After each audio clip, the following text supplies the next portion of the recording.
friends, Colleen here. Today I will be doing a little flip through of my reading journal. Now I've been using this notebook, I think I got it off of Amazon since 2018, and it originally was just a bullet journal for planning, but then it kind of became a whatever I need it to be journal. So at one point it was an expense tracker, and then when I decided that I wanted to start a reading journal, I decided to just add it into the same notebook. What's really fun about that is that I get to see kind of where my interests were and what I was up to throughout all the years in this one notebook. So I find that a lot of fun. So this year I'm continuing in this notebook, but before I show my setup for 2023, I want to do a little walkthrough of my previous journals in this notebook. So I will be starting with 2020, which is when I first started my reading journal. Obviously that was during the pandemic, or yeah.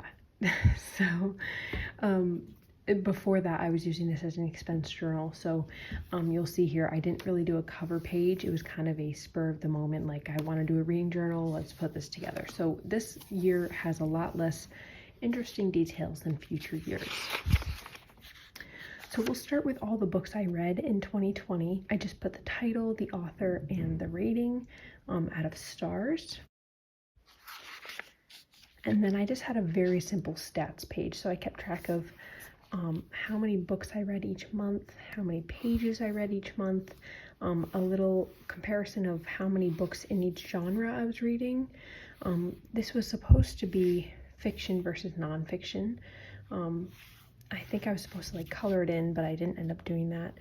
And then I kept track of how many male to female authors and white versus people of color authors. So that was my very first try at my stats page.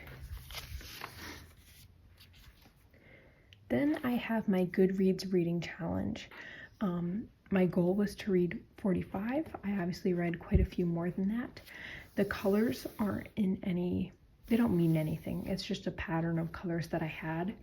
And then on this page, I was doing the alphabet reading challenge, which was fun to do one year, but it kind of got less fun because there's some letters that are very hard to achieve, and I put too much pressure on myself to try to do it. So in a couple years, I'll kind of give up on that. But in this year, I committed and I got all of the letters done, which was pretty fun. And then on this page, I have another reading challenge. This was kind of a combination of various challenges that I found on Pinterest. So I would take some different prompts so that I made sure I was reading some things that I wouldn't reach for normally, or just doing some challenging prompts. So that was a lot of fun, and I achieved all of those as well. And then lastly, I have quotes. So as I'm reading, if there is a quote that I find really interesting or really relevant to my life or just really resonates with me, I take note of it and then I write it in at the end of my journal here. So it's fun to go back and look at all the quotes and be reminded, they trigger memories or remind you of certain times in your life, which is really nice. So I've been doing that each year.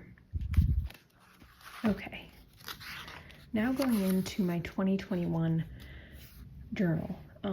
This one has a lot more decoration. I did a lot more planning with this one. I got a sticker book from, I believe it was Michael's craft store, that just had all these reading themed stickers. So it kind of set a theme for the entire journal. And I stuck to the same color scheme, which made it really easy to put it together. So again, these are all the books I read. This time I numbered them and put a little bit fancier of a title. I got up to 60 books this year, and rather than doing the stars, I just wrote in number ratings. The stars were getting frustrating because I had to draw them all, and if I wanted to give a half star, that was kind of a pain. So I found that writing the numbers was just easier for me. And then this is my evolved stats page. So I just made it bigger. Same things are being tracked, but I did some stamping and just made it look a little bit nicer and put a little bit more effort into what it looked like. Again, we have my Goodreads challenge.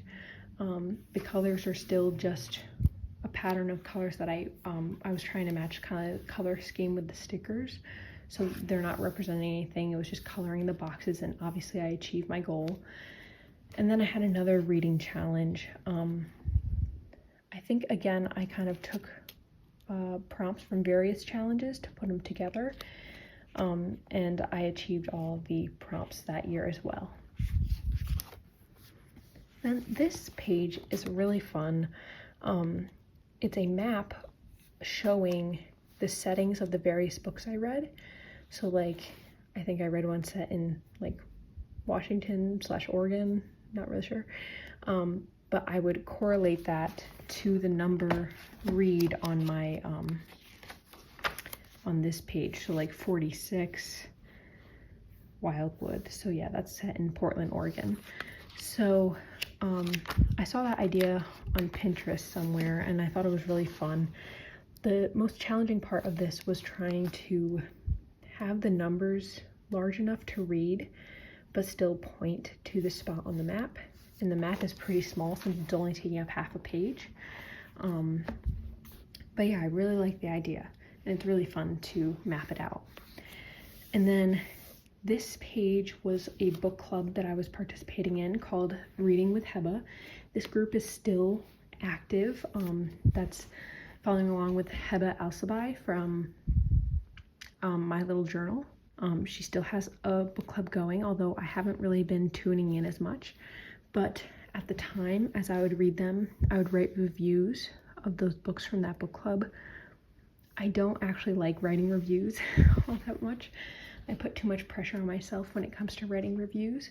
But I'm glad I gave it a try, and it is interesting to go back and see. These were definitely books that I wouldn't have picked for myself, so it was nice to kind of get out of my comfort zone with reading. And then again, a quotes page. So just have a ton of quotes, just one page this year, but I made sure to leave space in case I had more.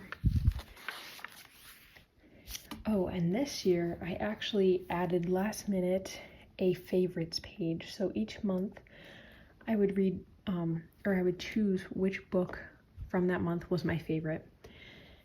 The problem is I really don't like choosing favorites, especially when it comes to books, because one month you could read 3 5-star reads that were phenomenal, and now you have to pick amongst those 3. And another month you could read 8 books that were just not your jam, you know, like you didn't really enjoy them, and you still have to pick a favorite. But obviously all 3 of those 5-star reads are going to outweigh the 8 from the previous month where they weren't so good. You get what I'm saying? So not all of these were actually favorites of mine, and therefore I decided not to continue this in future years. This is a continuation of the Reading with Heba. It doesn't really bother me that it was split up. When I first set up the journal, I hadn't really thought about how I would be using the page, but I think I did half a year and then I kind of gave up. So, and then I also did a last minute edition of the A to Z challenge. I wasn't going to try it again, but then I did. And you can see this time I didn't finish it because I decided that putting pressure on myself to finish it wasn't benefiting me in any way. Okay, now on to last year's. This one was really fun for me. I really love the look of it. I got really creative with it, and these are all stickers from Maggie Holmes.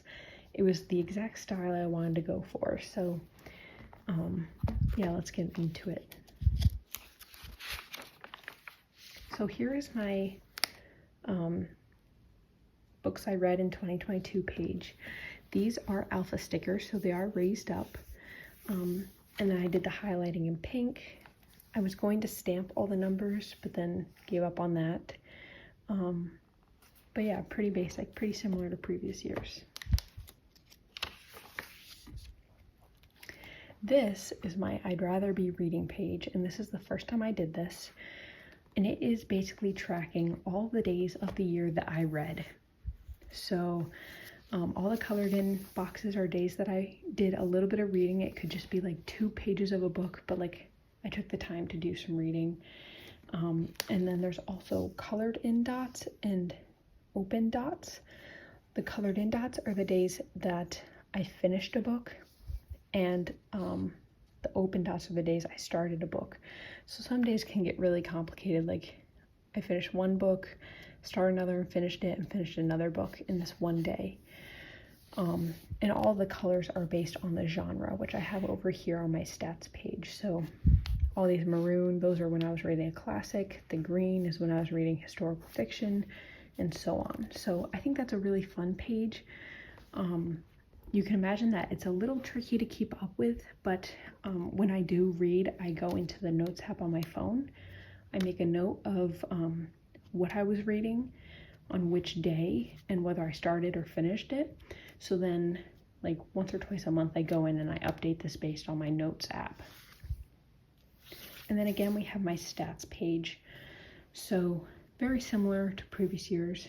Actually, exactly the same as previous years, except I assigned colors, did some more stamping, and added some puffy stickers. So this has been pretty tried and true for me for those past few years. This year I will be changing it up. So when I do a flip through of my setup for 2023, you'll see the changes that I've made.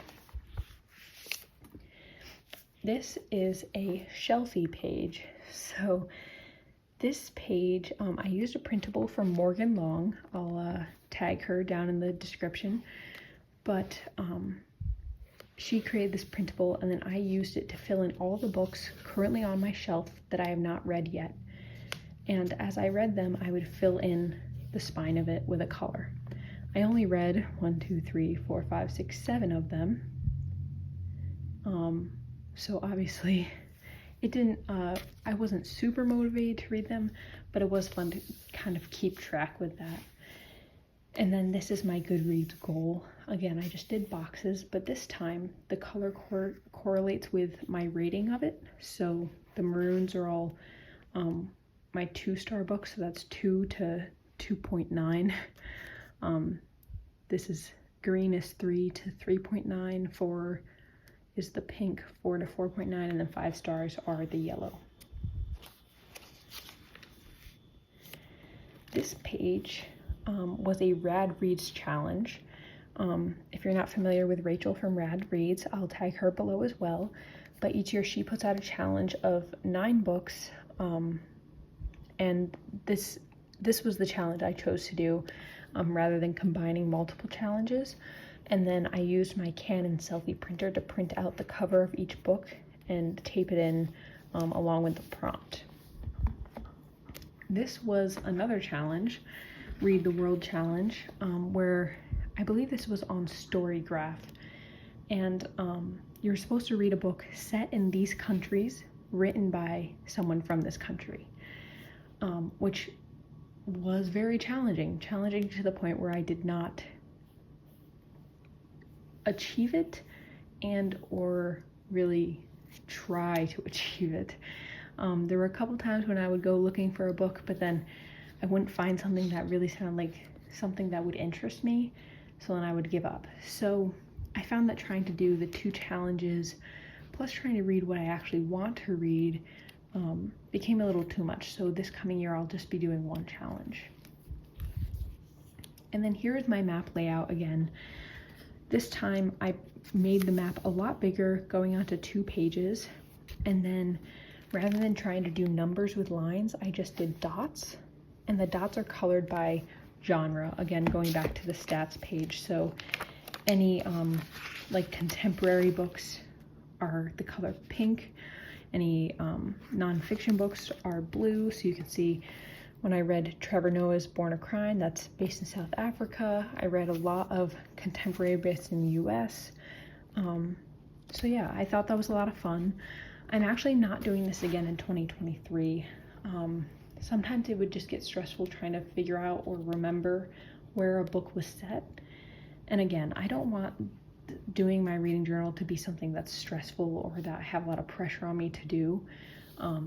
So I took that out for this year so I can have more of just a relaxing experience with my journal. again, I was doing the Reading with Hebo book club. I really love the books they pick because they are not books I would pick for myself. However, again, it was hard to keep up with book clubs plus challenges plus other books I just want to read. So I only did 4 of these, and also, again, I don't really like writing reviews, so I won't be doing that in the 2023 journal either.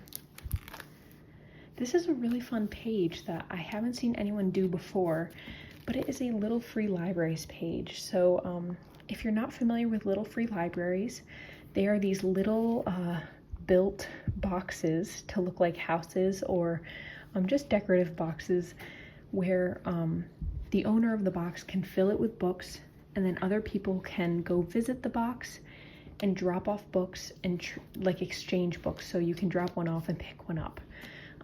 Or you can just donate books to boxes if you're trying to, you know, unhaul some books. But basically I took a picture of each box I visited this year. There was only 4, which was kind of on the lower side for me.